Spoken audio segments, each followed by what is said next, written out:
group as far as captaincy and stuff like that? It was difficult, but it was easy. And what I mean by that was that it was difficult from the point of view is that we have a large number of guys that wear letters on their team, so we have quite a crew to pick out. And when you're picking from the elite of the elite, there's no real defining thing that says, okay, these three guys are heads and tails above anybody else. But it's also easy, from the point of view is that regardless of who you pick, you know that there's other leaders in that room. There's going to be great support from coming underneath because, as you know, the leadership goes way beyond the three guys wearing letters. With Dave Cameron, the head coach of the World Junior team. World Juniors beginning Boxing Day here on TSN. You mentioned Easton Cowan and the back pressure he was showing late in the game. He also obviously was pretty good with the puck on his stick. He had a hat trick last night, and a lot of people here in Toronto very excited to see him on this type of a stage. We're well aware of what he did in junior last year, what he was looking like at Leafs camp and early in the year in London. But what would you expect out of Easton, not just based on last night, but what are you hoping his game looks like, and how much of an impact do you think he can have on your team come the real stuff starting on Boxing Day? Well, the Leafs should be excited, that they have Easton, and I think he's at a 56-game point streak in the CHL with the London Knights in the OHL. So there's more than luck involved there when you go on that run. But he's such a competitor. He's really, really competitive. And what separates guys, from being good players to elite players to going on to play pro is that they can perform at such a high level and they're a step or two ahead. And then throw in the fact that Easton has that and is real competitive on top of that. That's a real good tool set to have. And he's going to play a big role on our team. And he was one of the guys that, could have very easily gotten a letter, but we're going to rely on him for leadership also. So when you win a game 7-1, and obviously it's a game that's just a feeling out process, are you more as a coach just trying to evaluate of the process of how the habits of the guys are, the chemistry of who you're going to play each other with? It's more of an evaluation other than just the wins or losses in the pre-tournament games. Yeah, exactly, Jimmy. It's we sit down and we have a plan and we put combinations together, but until such time that you let them play and play against competition, you're not quite sure. And we know this tournament that it's best on best, but there's some discrepancy in the talent of some of the teams versus the teams, that are top of it. But these kids, because most of these kids come up through the under-17 program, the under-18 program, and some returning from the World Juniors last year, they have a good understanding of that concept. And so when they win a game 7-1, I think they don't get too excited. There's some real battles there to know that there's a lot of heavier challenges coming down the road. Dave, this is not your first rodeo at the World Juniors. You've been through this a number of different times, and I think you're aware of how the country kind of attaches themselves to one player in particular, especially if it's a young superstar that's coming. And that would be Gavin McKenna in this instance, where he just turned 17 today. Literally, it's his birthday today. He's 17. He made the team out of camp. I'm curious, what your plan is and what your message is to him in terms of what kind of role you intend on him playing, and what is a reasonable expectation? The whole country wants to know more about this kid. What is a reasonable expectation once you get to the real stuff? Well, once you get over the off factor of watching these young guys come in, I'd Connor Bedard too. We watch these young guys come in at such a young age, and you're in awe of them and things like that too. So and then a big part of this tournament isn't just the play; it's being able to deal with the pedestal you put on and the pressure that comes with this tournament and the excitement of it and all that. So, you have to be really conscientious of it's a two-part equation for these players. It's bringing their skill and that, but it's also bringing it under the bright lights. And for a lot of them, this is the highest level they've played at so far. I mean, outside of Callum and Jet, who started this year in the NHL, this is their highest level. And so with the young guys, basically, I've learned through the tournament is that it's all right to ease them into it. It's all right to let them catch their breath, to let them breathe, and bring them along.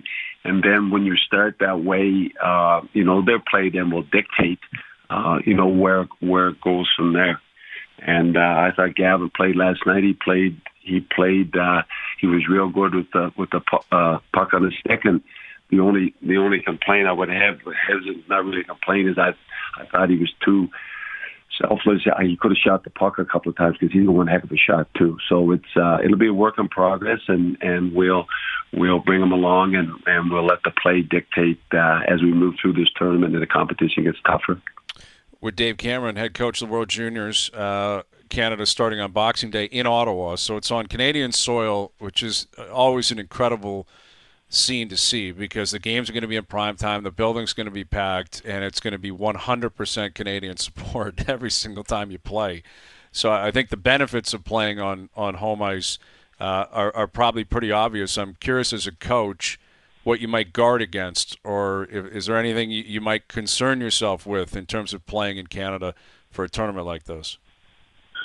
Well, I mean, I think you always are a little bit careful about the excitement and the build up. TSN does such a great job with it, and that kind of can switch and flip over into pressure. And so you want them to be able to certainly enjoy it, and the emotion level, and that's going to be up. But you also got to just kind of keep reminding them that at the end of the day, all that matters is how they play. And this is a tournament that there's no easy games. This is a tournament, that's decided on sudden death games, and so it's going to come down to 2 or 3 hops, and whoever gets those breaks or whoever executes those tight plays is going to go out and win the tournament. But we're quite. My experience tells me, and not just in this tournament, but in sports and playoffs in general, is it comes down because it's best on best. The talent pool is pretty equal amongst the top teams, so it's going to come down who is the best team, who turns that skill over to the team, and then you need a little bit of luck on top of that, and we'll go game by game.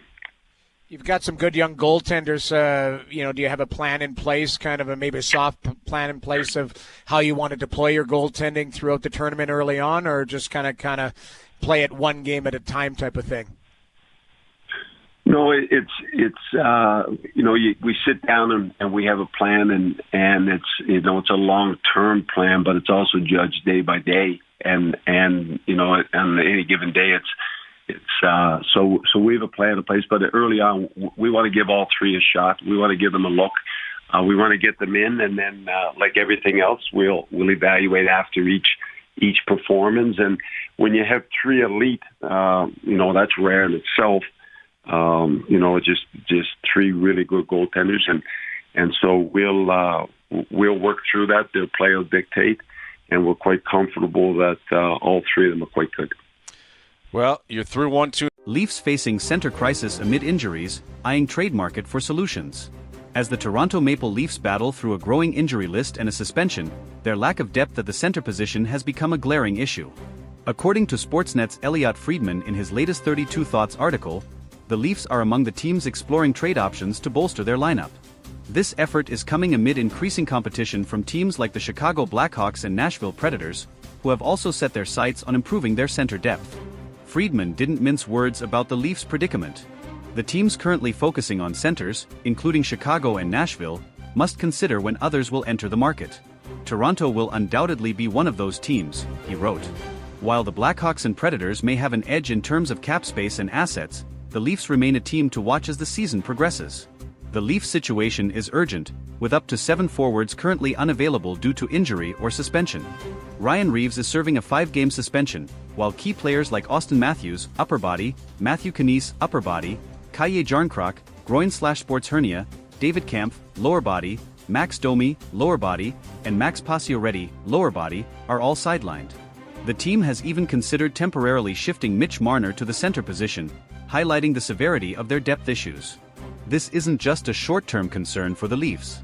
Depth at center has been a persistent challenge for the team, and while stopgap solutions like Marner could help in the interim, the front office appears keen to explore longer-term fixes. For fans of the blue and white, this has been a recurring theme. The Leafs' center depth often becomes a problem at the worst possible times. James Myrtle of The Athletic recently added more fuel to the speculation, naming several potential trade targets who could help the Leafs address their issues. Among them is Ryan O'Reilly, a familiar name for Toronto fans. O'Reilly, who signed a 4-year, $18 million deal with Nashville in 2023, might be a trade candidate if the Predators' underwhelming start to the season, 6-11-3, 31st in the league, prompts a rebuild. However, his steep price tag and history with the Leafs, including rejecting a free agency offer less than 2 years ago, make this a complex and potentially unlikely move. Other names mentioned by Myrtle include former Leaf Nazem Kadri, currently with Calgary, as well as players like Michael Granlund, Nick Jugstad, Brock Nelson, Yanni Gourde, Trent Frederic, Radek Faksa, and Sean Kuraly. While some of these options seem more plausible than others, it's clear that general manager Brad Treliving will need to get creative to find the right piece without mortgaging the team's future. Cap space remains one of the biggest obstacles for the Leafs. Unlike teams like Chicago and Nashville, which have more flexibility and assets, Toronto is walking a financial tightrope.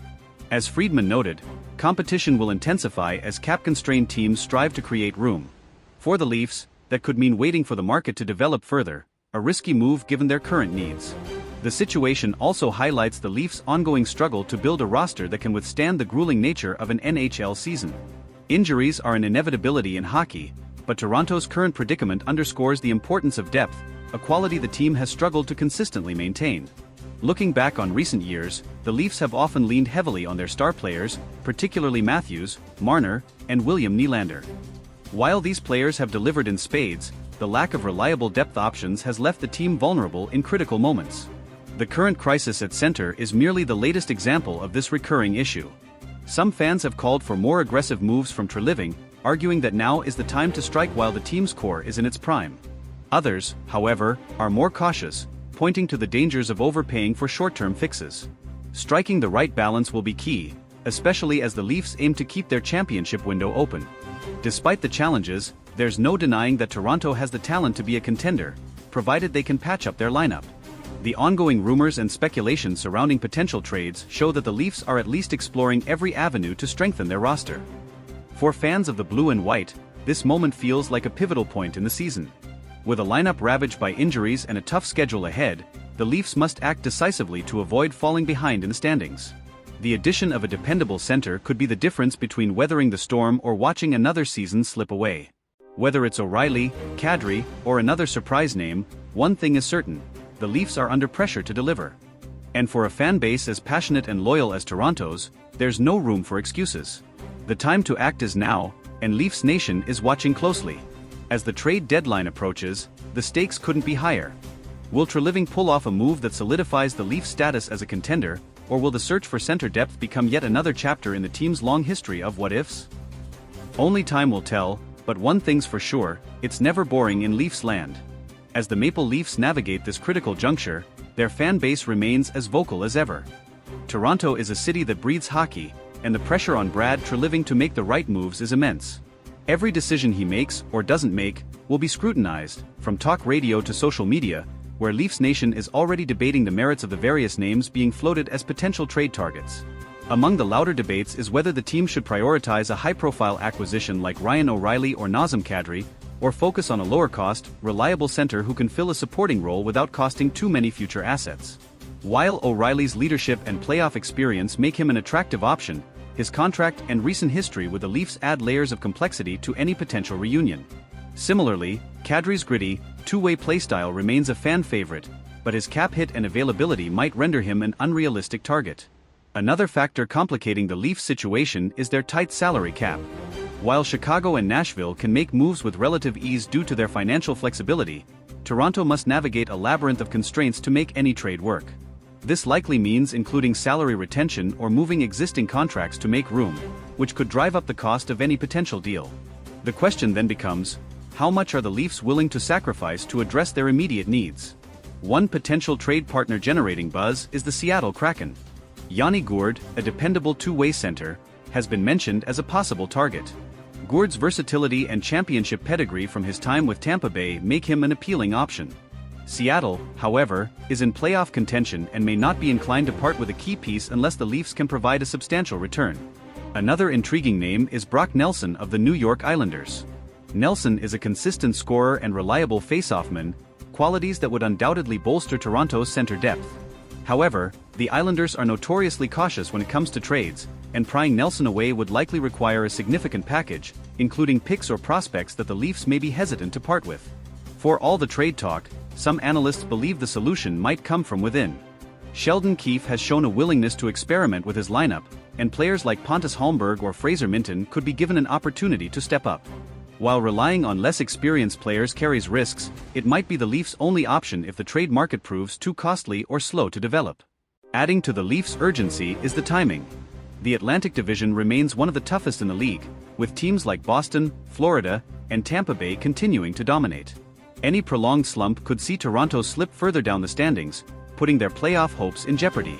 For a team with Stanley Cup aspirations, failing to address their weaknesses could have catastrophic consequences. Brad Treliving's history as a general manager suggests he's not afraid to make bold moves. His time with the Calgary Flames was marked by blockbuster trades, including the acquisition of Jonathan Huberdeau and Mackenzie Weegar in the Matthew Tkachuk deal. Leafs fans hope he brings that same decisiveness to Toronto, especially as the trade deadline looms. Beyond the immediate need for a center, this situation underscores a broader issue with the Leafs roster construction. Depth has been a perennial concern, and while Toronto boasts some of the league's top-end talent, their reliance on a handful of stars has left them vulnerable in moments like this. Moving forward, addressing this imbalance must be a priority for the front office if the team is to achieve sustained success. As the Leafs head into a critical stretch of the season, the next few weeks could define their trajectory.